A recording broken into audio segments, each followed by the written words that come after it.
There are matches you watch, and there are matches you survive. This was one of the latter. Barcelona 4, Celta Vigo 3. That's what the scoreline says. But if you're just reading numbers, you missed the opera. You missed the storm.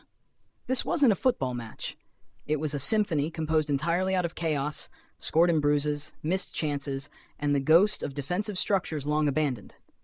There are many kinds of comebacks. There's the slow burn resurrection, the methodical grind back into a game, and then there's the Barcelona version, the panic-fueled, dopamine-flooded, blood pressure-destroying comeback. You know the kind. You've seen it before. You promised yourself you wouldn't fall for it again, and yet here you are, sobbing into your remote control as Raphinha stands over the ball in the 98th minute. This game was dead, and then it wasn't. Celta Vigo were leading 3-1. In Montjuic, against a team that hadn't lost in the league this calendar year, against a team playing for a title, dragging themselves through a schedule that has all the compassion of a chainsaw. And for a long while, it looked like they'd done it. Like Celta were going to walk into the lion's den and steal the steak. Borja Iglesias was dancing on the ruins of Barcelona's offside trap, which, to be fair, had all the structural integrity of a sandcastle at high tide.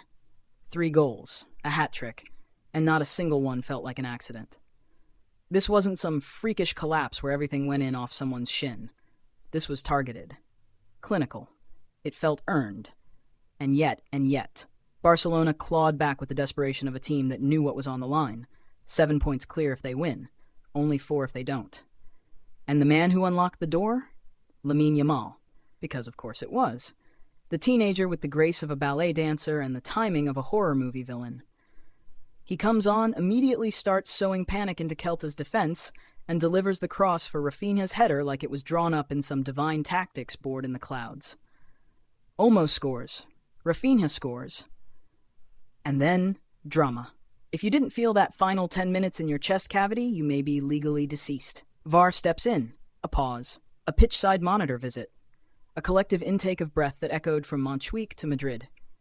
Did Lago clip Olmo? Was there enough contact? The referee thought so, and that was enough. The whistle blew. The penalty was given.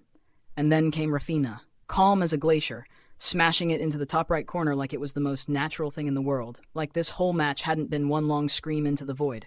Barcelona win, somehow. And Celta Vigo? They'll have nightmares about this one. About the chances they had to go 4-1 up. About the header Mingueza put wide. About how, for 89 minutes, they were the better team, and then the universe collapsed on their heads. This was not a game you forget. This was a match that haunts you. And not just if you're Celta. Even if you're neutral, even if you just happened to be channel surfing and landed here by accident, you felt this one. You lived this one. That's the magic of football. It gives you heartbreak and ecstasy in the same breath. One team leaves with their hearts pounding. The other, with their hearts broken. And we're just getting started. If you're going to dissect a 7-goal thriller, you've got to roll up your sleeves and dive headfirst into the emotional wreckage. So let's do that. Let's walk through this, not like tacticians with laser pointers, but like survivors picking through the aftermath, trying to understand what just happened. Let's start with the first half, or, as I like to call it, the opening act of this theatrical catastrophe. Barcelona came out as expected. Ball dominant, fluid, slightly smug. You know, the usual. They were ticking the right boxes early. Ferran Torres gets on the end of a lovely little move, makes it 1-0 after 12 minutes, and it all feels very predictable, like the start of a dinner party where everyone still has manners. But then, Barcelona do what Barcelona sometimes do. They generously offer their opponents a glimmer of hope, a misplaced pass, a poor clearance, a collective memory lapse in the back line. And Celta Vigo? They said, "Thank you very much," and flipped the table. The first goal was pure slapstick. Szczesny and Martinez both go for a comedy award, and Iglesias just waltzes in to tap it home. 1-1. That's when you got the feeling this game wasn't going to follow the script. From there, the first half stretched itself into something more awkward. Barcelona tried to reassert control, but the gaps were already visible. In their shape, in their concentration, and especially in their offside trap, which was less of a trap and more of a polite suggestion. Celta were patient, sitting deep. But when they broke with clarity. They weren't here to admire the view. They were here to steal the silverware. There was still this sense that Barcelona were in control, though like they were toying with their food. They had more possession, more entries into the final third, but when Celta attacked, they carried menace, like a wasp at a picnic. You could sense it. If Barcelona didn't sharpen up, someone was getting stung. And then the second half started. Oh boy. Right from the whistle, Celta pounced like they knew exactly where to hit. Iglesias again, straight through the heart of Barcelona's defense. It's 2-1. A counter-attack launched from a long ball that should have been fielded by someone, anyone, but instead, it's just space. Green. Glorious space for Iglesias to gallop into. And then as Barcelona reeled, another one. Iglesias completes the hat trick. The crowd goes silent. The Montjuic press box starts to check their headline templates. Celta Vigo lead 3-1. Let me ask you this. When was the last time you saw Barcelona's defense unravel like that? I mean, truly unravel. Like yarn in the paws of an untrained kitten. Every long ball looked like it might become another obituary. Cue panic. Cue the substitutions. Yamal enters, Olmo enters, the cavalry is summoned, and it's desperation mode.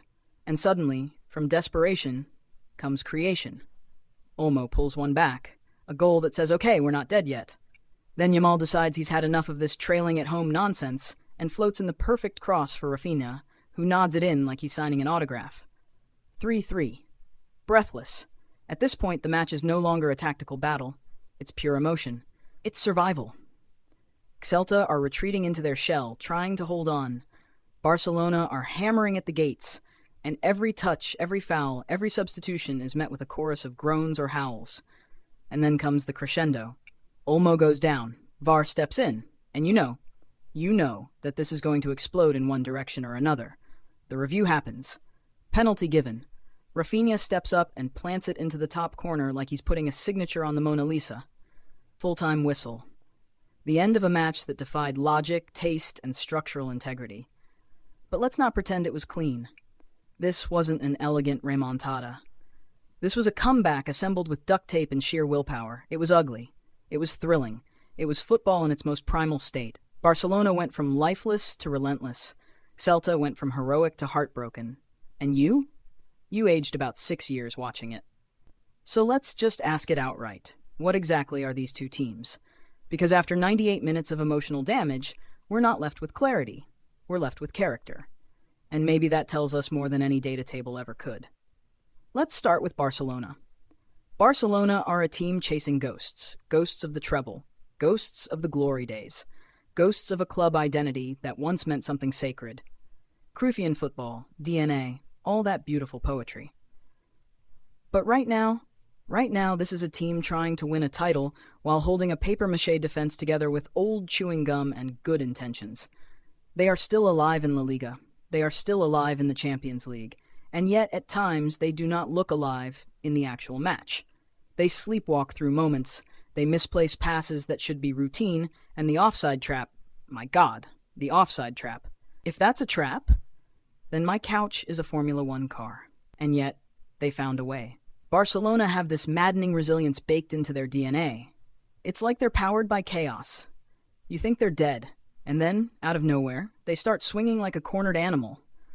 That's what happened against Celta. They were outplayed for most of the game, outrun, outthought, and still, they leave with all 3 points.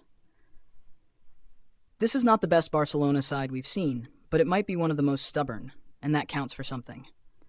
Now, Celta Vigo. Let's take a second to appreciate them. Not out of pity, but out of respect.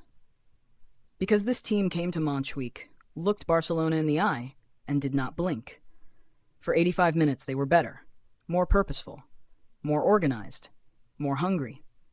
Borja Iglesias was reborn in this match, not just scoring, dominating. Celta broke through the lines over and over again, using the full width of the pitch, bypassing Barcelona's midfield like it was a mild suggestion. They didn't park the bus, they drove it through Barcelona's backline and beeped twice as they went by. Their transition game was razor sharp, their commitment was total, and let's be clear, this wasn't a smash and grab. They had chances to go 4-1 up. Mingueza had the goal on a plate. Fer Lopez nearly flipped the match again in stoppage time. Their expected goals number wasn't padded. It was earned. And then, the cruelest ending, VAR. The cold surgical cut of a decision reviewed and made from a screen. Lego's foot clipped Olmo. Probably. Was it soft? Maybe. Was it stupid? Definitely. But it was enough. And for Celta, that's the kind of wound that doesn't just sting, it festers, because this team deserved more. And they knew they deserved more. That's what made the final whistle so painful. They weren't just beaten, they were robbed by time, by fate, by football's endless capacity for cruelty. And yet, and this matters, they proved something. Celta Vigo are not some scrappy mid-table tourist. They're here to play, to contend, to ruin your afternoon. They made life hell for Barcelona, and they'll do the same to anyone who takes them lightly. This game didn't just showcase talent, it showcased spirit. Barcelona have it in their refusal to lose. Celta have it in their refusal to be forgotten.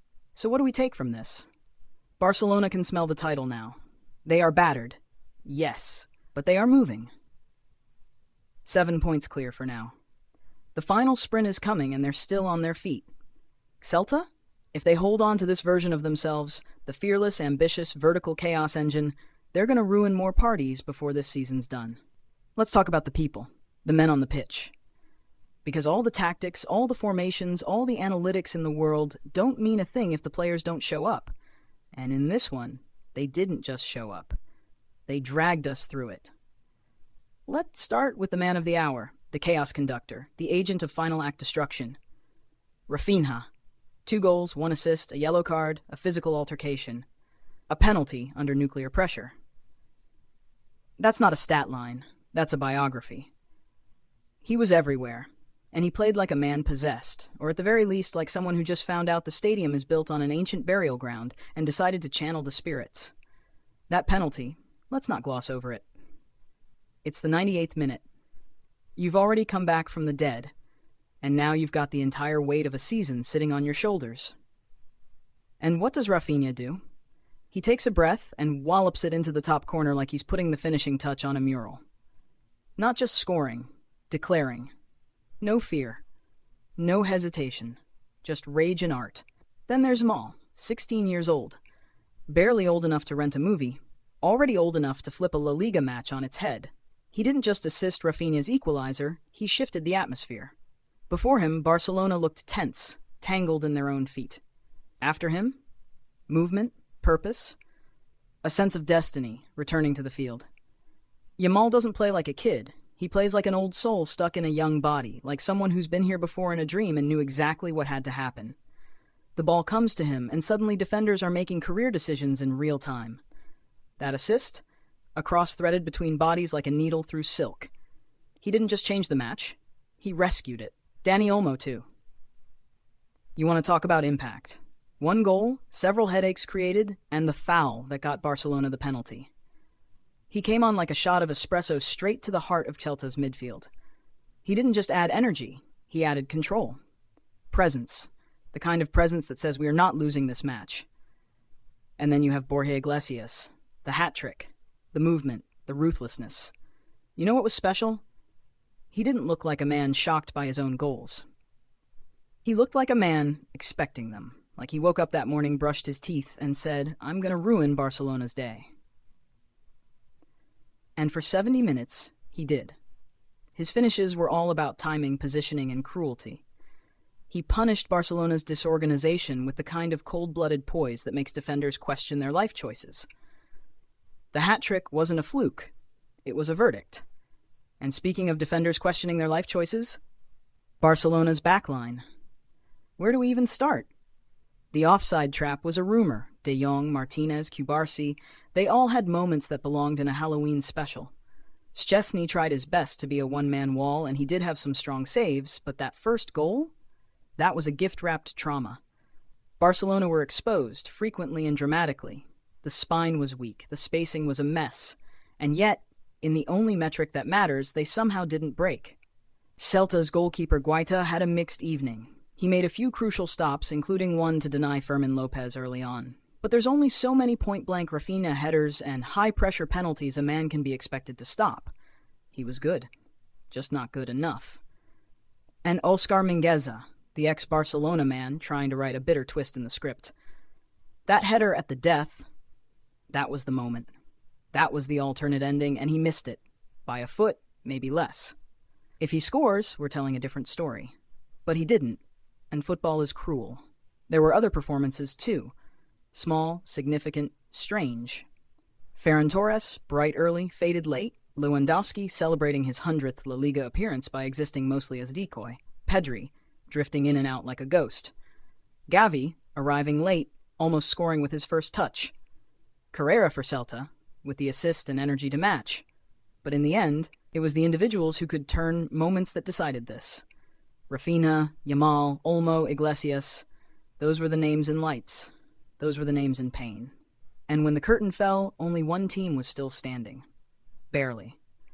Barcelona may have won, but everyone watching, we lost a little part of our nervous system. And that, my friends, is football. This has been Across the Pitch. Over and out.